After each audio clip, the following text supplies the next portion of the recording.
To all candidates as they walk in. Will you please stay in front of the microphone for us? Thank you. I can do that. Thank you, Ron, and thank you for being here tonight to gather information to help you make a great decision on March 27th. And thank you for allowing me to be your councilman, for allowing me to be part of developing our community into a great city. As I promised 4 years ago, I have worked hard as your councilman. I have used my 40 years of successful administrative experience in leading Central in the right direction. I have developed ordinance specific to your desires and concerns, and I have helped produce a master plan that will protect the lifestyle that we have enjoyed for generations. We have accomplished these things while being fiscally responsible and promoting a balanced budget that has produced a surplus approaching $1 billion. And as promised 4 years ago, I have not asked for any additional taxes. I come to you tonight asking you to allow me to finish the job that I have started.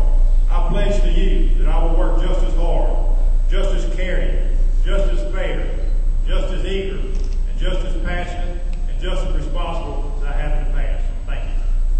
All right, your first question. Are you in favor of single-member districts and term limits? Why or why not? Very good. I appreciate that. I've done a lot of research, if you would, on this subject for the last 4 years. Being a new city, we need to try to do it right the first time. I have talked to other cities, representatives in those cities. I've had discussions with the LMA people, the Louisiana Municipal Association.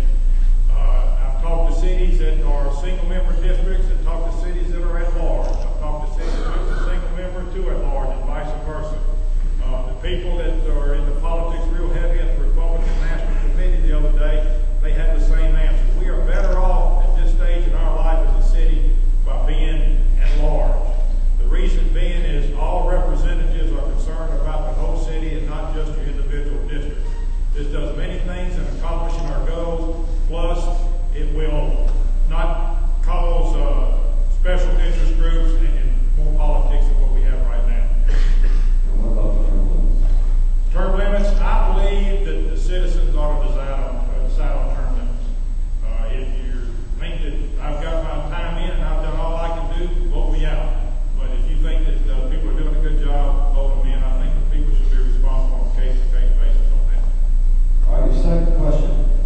Since we currently contract for city services, as a council person, what would you do to assure that the citizens are getting the best services for their investments?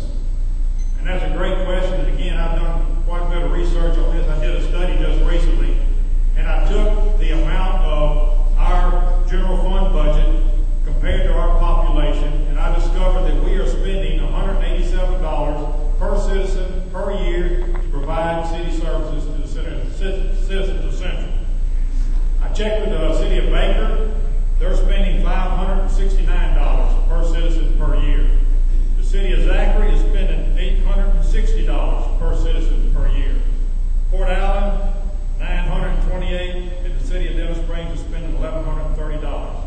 Privatization of services is a way of the future. You have less headaches, you get more productivity and better service by doing that. As far as what am I going to do to keep these services going and make sure it's the best investment, I'll keep doing what I've done in the past. I work real closely with CH2 and Hill. I work real closely with Mr. Higgs, Mr. Hutchinson, and Mr. Cody. I follow up on work assignments and stuff like that. If I have situations where potholes need to be repaired or drainage needs to be done, I go out on the site and I work with these guys and make sure that they're doing it and doing what we're supposed to be doing. All right, that concludes your questions. Let's give Mr. Ross a hand.